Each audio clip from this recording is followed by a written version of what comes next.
الحمدللہ رب العالمین والصلاة والسلام علی رسولہ الکریم وعلی آلہ وصحبہ اجمعین ومن تبعہم بإحسان الی یوم الدین اما بعد۔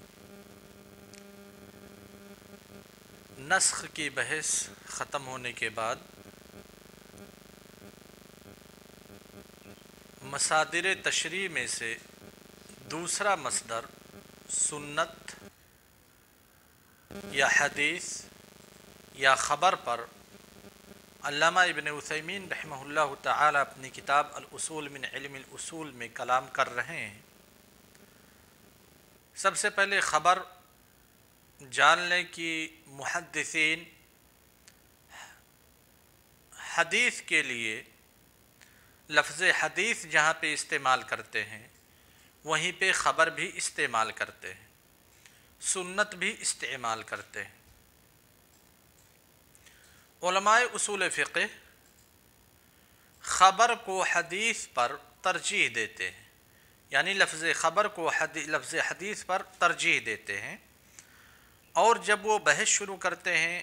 حدیث کے انواع و اقسام، حدیث کی حجیت،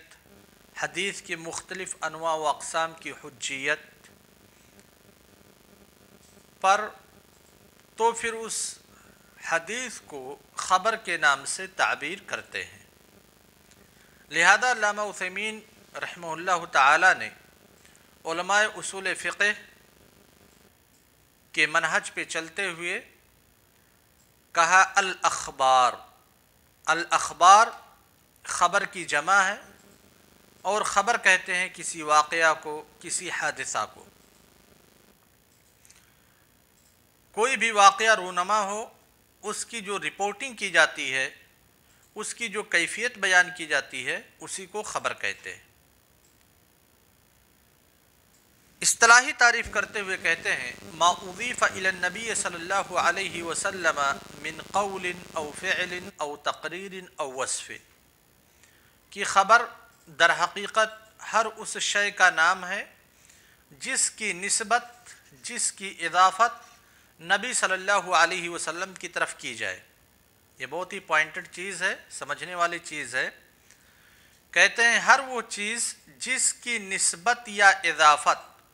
اللہ کے رسول صلی اللہ علیہ وسلم کی طرف کی جائے، چاہے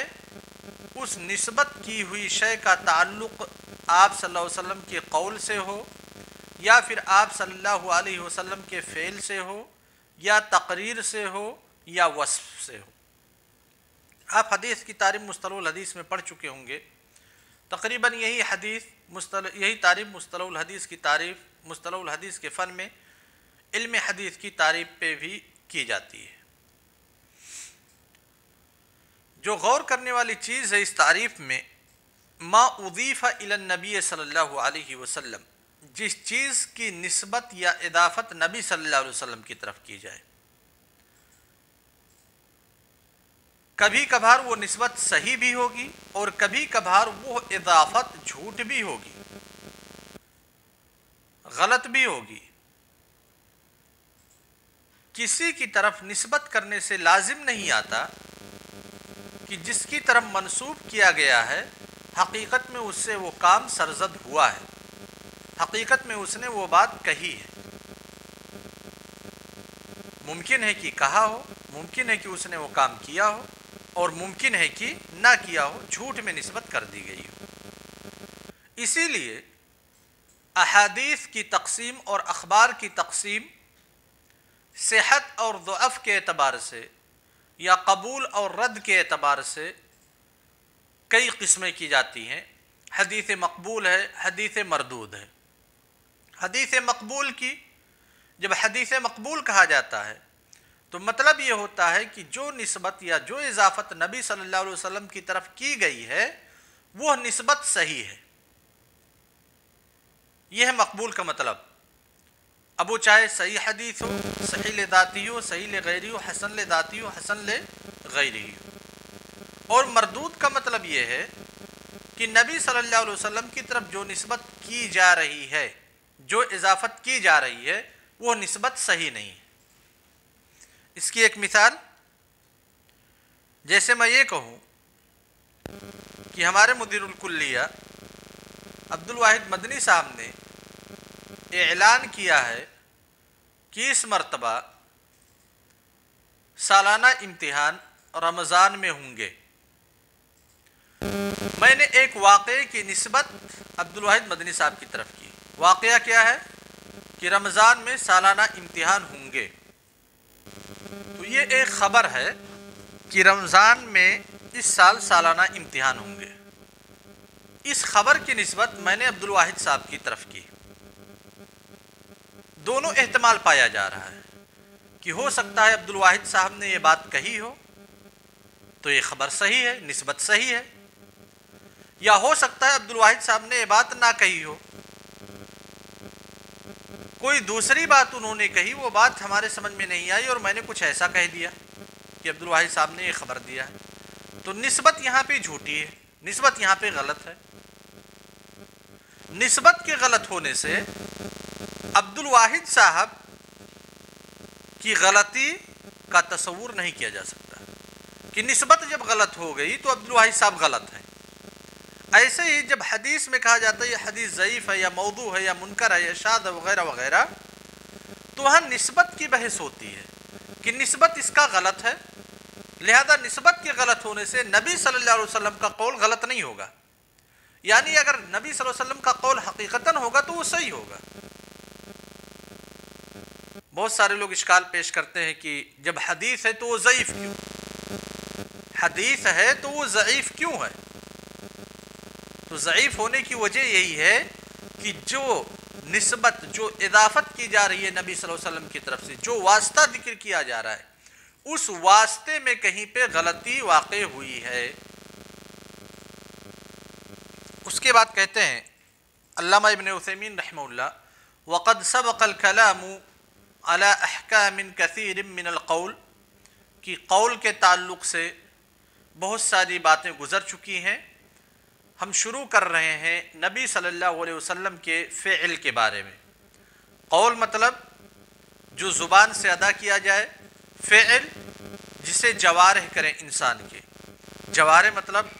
ہاتھ پیر، یہ سب جو کام انجام دیتے ہیں اس کو فعل کہتے ہیں۔ علامہ ابن عثیمین رحمہ اللہ کہہ رہے ہیں کہ نبی صلی اللہ علیہ وسلم کے افعال کو ہم مختلف قسموں میں تقسیم کر سکتے ہیں۔ پہلی قسم ہے ما فعلہ بمقتضى الجبلہ، نبی صلی اللہ علیہ وسلم نے جس کام کو جبلت کے طور پہ کیا ہے، یعنی فطرت کے طور پہ، تو اس کا حکم کیا ہوگا آگے بیان کر رہے ہیں۔ تو جو کام نبی صلی اللہ علیہ وسلم نے فطرت کے طور پہ، نیچر کے طور پہ کیا ہے، جیسے کھانا پینا سونا وغیرہ، ہر انسان کی فطرت میں کھانا کھانا، پانی پینا، سونا، چلنا، اٹھنا، بیٹھنا، کھڑے ہونا، یہ ساری چیزیں ہر ایک انسان کی فطرت میں موجود ہیں۔ تو نبی صلی اللہ علیہ وسلم کے بارے میں کوئی فعل بتلایا جائے گا کہ آپ صلی اللہ علیہ وسلم سوئے، آپ صلی اللہ علیہ وسلم نے کھانا کھایا، آپ صلی اللہ علیہ وسلم نے پانی پیا، تو اس کا حکم کیا ہوگا؟ جب حکم کی بات ہو رہی ہے تو وہ حکم تکلیفی، پانچوں احکام تکلیفیہ میں سے کوئی حکم کا ہونا ضروری ہے۔ تو جو کام نبی کریم صلی اللہ علیہ وسلم نے علی وجہ الجبلہ یعنی علی وجہ الفطرہ بائی نیچر کیا ہے، جیسے کھانا کھایا، پانی پیا، سوئے، بازار میں گئے، گھومے، ٹہلے چلے، تو علامہ عثیمین رحمہ اللہ کہتے ہیں فلا حکم لہ فی ذاتی، بذات خود اسی فعل کو دیکھ کر کے کوئی حکم یعنی حکم تکلیفیہ میں سے کوئی حکم نہیں لگایا جا سکتا، نہ ہی اس فعل کو آپ واجب قرار دے سکتے ہیں، نہ ہی حرام قرار دے سکتے، نہ ہی مکروہ قرار دے سکتے، نہ ہی آپ مندوب قرار دے سکتے، نہ ہی آپ اسے مباح قرار دے سکتے، جو علی وجہ الجبلہ علی وجہ الفطرہ نبی صلی اللہ علیہ وسلم نے کیا، مجرد وہی فعل ہے تو اس فعل کی وجہ سے اس کو احکام تکلیفیہ کے اقسام میں سے کوئی قسم سے موسوم نہیں کیا جا سکتا، موصوف نہیں کیا جا سکتا۔ اس کے بعد کہتے ہیں وَلَكِنْ قَدْ يَكُونُ مَأْمُورًا بِهِ أَوْ مَنْهِيًّا عَنْهُ لِسَبَبٍ، کسی دوسرے وجہ سے، کسی دوسرے ریزن، دوسرے سبب سے وہ فعل جو نبی صلی اللہ علیہ وسلم نے علی وجہ الجبلہ کسی خارجی چیز کی وجہ سے ہو سکتا ہے کہ وہ چیز معمور بھی ہو، اسے حکم دیا گیا ہے، لہذا جب معمور بھی ہوگا تو ہو سکتا ہے وہ چیز واجب ہو یا ہو سکتا ہے مندوب ہو، یا کسی دوسرے ریزن سے، کسی دوسرے سبب سے اس کام سے منع کر دیا گیا ہو، تو یا تو محرم ہوگا یا تو مکروہ ہوگا۔ وقد یکون له صفہ مطلوبہ کالاکل بالیمین، اور کہتے ہیں جو آپ صلی اللہ علیہ وسلم نے کام کیا، جیسے کھانا کھانا، تو کھانا انسان اپنے ہاتھ سے کھاتا ہے، لیکن شریعت نے دوسرے دلائل سے اس بات کو ثابت کر دیا کہ دائیں ہاتھ سے کھانا کھانا یہ شریعت کے نزدیک مقصود ہے اور مراد ہے۔ تو اگر دوسرے ادلہ نہ ہوتے جو داہنے ہاتھ سے کھانا کھانے پر ابھارتے ہیں، تو پھر نبی صلی اللہ علیہ وسلم کا مجرد فعل جو آپ صلی اللہ علیہ وسلم نے کھانا کھانے کے لیے ہاتھ کا استعمال کیا، یہ کوئی دلیل نہیں تھی، اس پر کوئی حکم صادر نہیں کیا جا سکتا تھا۔ لیکن جب دوسرے ادلہ کو ہم دیکھتے ہیں جو داہنے ہاتھ سے کھانا کھانے پر لوگوں کو ابھار رہی ہیں، یا پھر یہ بتلا رہی ہیں کہ کھانا کھانے میں داہنے ہاتھ کا استعمال ہونا چاہیے، تو پھر ہم کہتے ہیں کہ داہنے ہاتھ سے کھانا کھانا مندوب ہے، مستحب ہے۔ دوسرا وہ کام جسے نبی کریم صلی اللہ علیہ وسلم نے عادت کے طور پہ کیا ہو، جیسے لباس کا وصف کہ آپ صلی اللہ علیہ وسلم نے جو لباس پہنا، آپ کے لباس کی ہیئت کیا تھی؟ آپ کرتا پائجامہ پہنتے تھے، پینٹ شرٹ پہنتے تھے، یا جبہ وغیرہ پہنتے تھے؟ آپ صلی اللہ علیہ وسلم نے آپ کے معاشرے میں جو لباس رائج تھا اس لباس کو پہنا، تو بذات خود وہ لباس پہننا مباح ہے، واجب اور مندوب کی بات نہیں ہو رہی، وہ لباس پہننا مباح ہے۔ اور کبھی کبھار اب جیسے آپ کے سماج میں، آپ کے معاشرے میں جو لباس رائج تھا وہ ثوب کا تھا، ثوب مطلب یہ جو جبہ ہوتا ہے، آپ صلی اللہ علیہ وسلم نے جبے کا استعمال کیا۔ اب ہم کہیں کہ نہیں، جبہ پہننا یہ مندوب ہے یا واجب ہے، لہذا جتنے بھی مسلمان ہیں جو اپنے آپ کو نبی صلی اللہ علیہ وسلم کی سنت کا شیدائی کہتے ہیں وہ جبہ پہنے، یہ بھئی عقل میں آنے والی بات نہیں ہے، علماء اصول فقہ کے نظریہ کے بالکل خلاف ہے، اور کسی عالم سے اس بات کی توقع نہیں کی جا سکتی۔ جیسا ہمارے معاشرہ میں ہمارے علماء کرام کہتے ہیں نہیں پہننا ہے تو کرتا پائجامہ پہننا ہے، کرتا پائجامہ یہ سنتی لباس ہے۔ ارے کاہے کا سنتی لباس ہے بھائی؟ نبی صلی اللہ علیہ وسلم نے کرتا پائجامہ پہنا، نبی صلی اللہ علیہ وسلم نے وہی لباس اختیار کیا جو آپ کے معاشرے میں رائج تھا، لہذا ہمارے معاشرے میں جو لباس رائج ہے ہم اسے استعمال کریں گے۔ نبی صلی اللہ علیہ وسلم کے حق میں وہ لباس مباح تھا جو آپ صلی اللہ علیہ وسلم نے استعمال کیا، ہمارے حق میں بھی وہ لباس مباح ہے جو ہمارے معاشرے میں رائج ہے۔ اس کے بعد کہتے ہیں وَقَدْ يَكُونُ مَأْمُورًا بِهِ أَوْ مَنْهِيًّا عَنْهُ لِسَبَبٍ، کسی خارجی وجہ سے، کسی خارجی ریزن سے ہو سکتا ہے کہ وہ لباس جو آپ بطور عادت استعمال کر رہے ہیں مامور بھی ہو، جیسے لباس ایسا ہونا چاہیے جو جسم کے لیے ساتر ہو، شریعت نے اس کا حکم دیا دوسرے دلیل میں، یا پھر منہی عنہ ہو، ایسا لباس ہم اختیار نہیں کر سکتے جو عورتوں کے لباس کے مشابہ ہے، جو دوسرے قوموں کا دینی شعار ہو، لہذا کوئی دوسرے ادلہ، دوسرے ریزنز کی وجہ سے کسی جو بھی کام ہم عادت کے طور پہ کرتے ہیں، نبی صلی اللہ علیہ وسلم نے عادت کے طور پہ کیا، کسی دوسرے ریزن سے، کسی دوسرے سبب سے ہو سکتا ہے کہ وہ کام مستحب یا واجب کے درجے تک پہنچے، یا ہو سکتا ہے وہ کام محرم یا مکروہ کے درجے تک پہنچے۔ خلاصہ کلام کیا ہے کہ نبی صلی اللہ علیہ وسلم سے جو افعال صادر ہوئے، جو آپ صلی اللہ علیہ وسلم نے اعمال کیا، کچھ اعمال ایسے ہیں جو آپ نے بائی نیچر کیا ہے، بائی فطرت، بائی جبلہ، جیسے کھانا کھانا، پانی پینا وغیرہ، اس کے بارے میں علامہ ابن عثیمین رحمہ اللہ کہتے ہیں کہ ان کا کوئی حکم نہیں ہے، البتہ یہ کہ کوئی خارجی دلیل آ جائے جو کسی سبب سے، کسی وجہ سے آپ صلی اللہ علیہ وسلم کے اس کیے گئے جبلی فعل کو مستحب قرار دے دے، یا پھر کسی سبب کی وجہ سے، کسی سبب سے وہ فعل اس فعل سے روک دیا جائے۔ یہ پہلی قسم ہو گئی جو جبلت کے طور پہ کیا گیا۔ دوسری قسم جو جبلت کے طور پہ نہیں بلکہ عادت کے طور پہ کیا گیا ہے، تو کہتے ہیں کہ اصل وہ حکم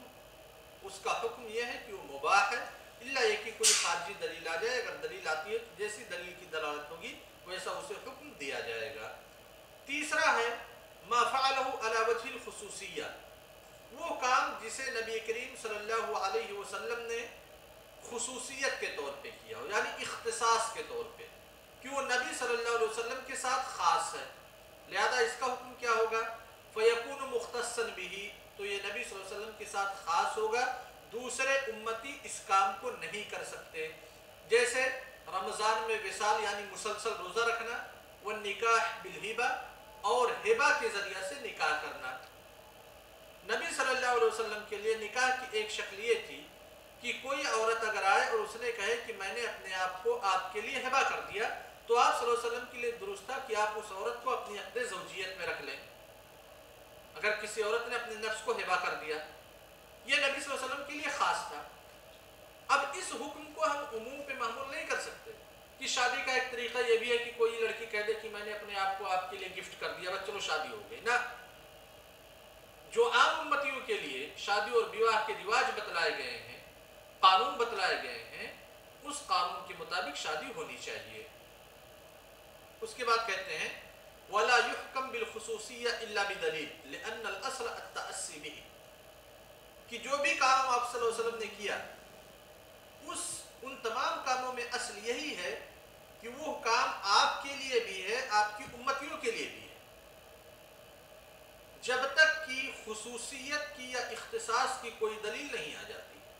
اگر ہمیں دلیل نہیں ملتی ہے کہ یہ کام نبی صلی اللہ علیہ وسلم کے لیے خاص تھا، یہ عمل آپ صلی اللہ علیہ وسلم کے لیے خاص تھا، ایسی کوئی دلیل نہیں ملتی ہے، تو ہم بھی اس کام کو کر سکتے ہیں جس کام کو نبی صلی اللہ علیہ وسلم نے کیا۔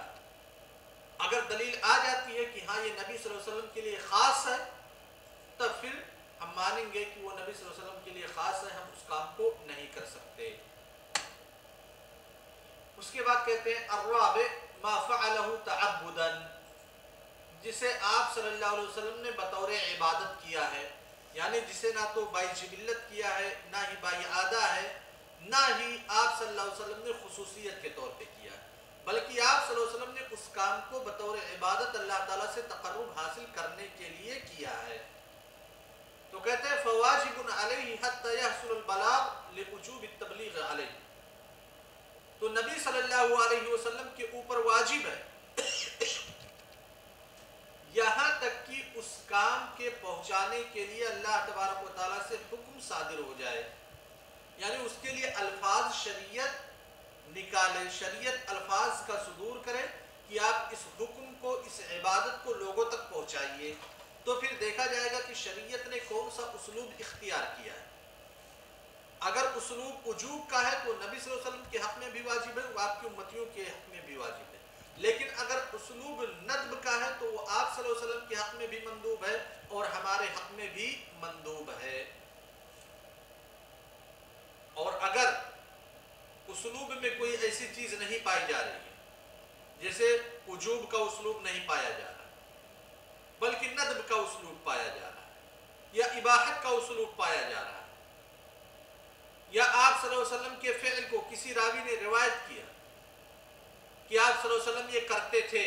آپ صلی اللہ علیہ وسلم نے صلاۃ اللیل کیا، آپ صلی اللہ علیہ وسلم نے تراویح کی نماز ادا کی، آپ صلی اللہ علیہ وسلم جلسہ استراحت کرتے تھے، یعنی آپ صلی اللہ علیہ وسلم کے عبادت کی کیفیت کا کوئی تذکرہ کرتا ہے، تو اس بارے میں علماء کرام کا اختلاف ہے۔ بعض علماء کرام کہتے ہیں کہ آپ صلی اللہ علیہ وسلم کا فعل وجوب پہ دلالت کرے گا یہاں تک کہ اس کے ندب ہونے کی کوئی دلیل نہ آ جائے، لیکن علامہ عثیمین رحمہ اللہ کہتے ہیں ثم يكون مندوبا في حقه وحقنا على الاصح، کہ راجح قول کے مطابق آپ صلی اللہ علیہ وسلم نے جو فعل انجام دیا ہے، جو آپ صلی اللہ علیہ وسلم نے کام کیا ہے، اگر وجوب کی کوئی دلیل نہیں ہے، خارجی دلیل، تو وہ کام مندوب مانا جائے گا آپ کی امتیوں کے لیے۔ امید کی بات سمجھ میں آئی ہوگی۔ جیسے مثال دیا حضرت عائشہ رضی اللہ تعالیٰ عنہ کی حدیث انہا سئلت بأي شيء كان النبي صلی اللہ علیہ وسلم يبدأ اذا دخل بیتہ، کہ نبی صلی اللہ علیہ وسلم جو اپنے گھر میں داخل ہوتے تو سب سے پہلے آپ کیا کرتے تھے؟ حضرت عائشہ نے جواب دیا کہ مسواک کرتے تھے۔ لہذا نبی صلی اللہ علیہ وسلم کا یہ معمول تھا کہ جیسے جیسے اپنے گھر میں داخل ہوئے مسواک کرتے تھے. تو اب مسواک کرنا یہ کیا ہے؟ واجب ہے. کہتے ہیں فَلَيْسَ فِي السِّوَاكِ عِنْدَ دُخُولِ الْبَيْتِ إِلَّا مُجَرَّدَ الْفِعْلِ فَيَكُونُ مَنْدُوبًا. کہ گھر میں داخل ہونے کے وقت نبی کریم صلی اللہ علیہ وسلم کا فعل مجرد پایا جا رہا ہے کہ آپ صلی اللہ علیہ وسلم مسواک کرتے تھے. کوئی خارجی دلیل نہیں ہے جو وجوب پہ دلالت کرے. لہذا حکم لگایا جائے گا کہ یہ فعل یعنی گھر میں داخل ہونے کے وقت مسواک کرنا یہ مندوب ہے. دوسری ومثال آخر كان النبي صلی اللہ علیہ وسلم يخلل لحيته في الوضوء کہ اللہ کے رسول صلی اللہ علیہ وسلم جب وضو کرتے تھے تو اپنی داڑھی میں خلال کرتے تھے. فتخلیل اللحیہ لیس داخلا فی غسل الوجه. اللہ تبارک و تعالیٰ نے چہرہ دھلنے کا حکم دیا ہے, داڑھی کی خلال کرنے کا حکم نہیں دیا ہے. تو وہی کہتے ہیں علامہ عثیمین رحمہ اللہ کہ داڑھی کا خلال کرنا چہرہ دھلنے میں داخل نہیں ہے. حتی یکون بیانا للمجمل وانما هو فعل مجرد فیکون مندوبا. کہ یہ نبی کریم صلی اللہ علیہ وسلم کا ایک فعل بتلایا جا رہا ہے کہ آپ چہرہ دھلتے تھے, آپ اپنی داڑھی میں خلال کرتے تھے, اور داڑھی میں خلال کرنے کے بارے میں کوئی دوسری ایسی روایت موجود نہیں ہے جس میں اسلوب وجوب کا اپنایا گیا ہو. تو اصل یہی ہے کہ داڑھی کا خلال کرنا یہ مندوب ہے نہ کہ واجب. تو یہ چار قسم ہو گئے آپ صلی اللہ علیہ وسلم کے افعال کے, جسے آپ صلی اللہ علیہ وسلم نے بائی نیچر کیا ہے, بائی فطرت کیا ہے, جسے آپ صلی اللہ علیہ وسلم نے بطور عادت کیا ہے, جسے آپ صلی اللہ علیہ وسلم نے علی وجہ الخصوصیہ کیا ہے, جسے آپ صلی اللہ علیہ وسلم نے بطور تعبد اور بطور تقرب الی اللہ کیا ہے. یہ چار اقسام ہو گئے, پانچویں قسم باقی ہے, وہ انشاءاللہ کل کے درس میں. السلام علیکم ورحمۃ اللہ وبرکاتہ.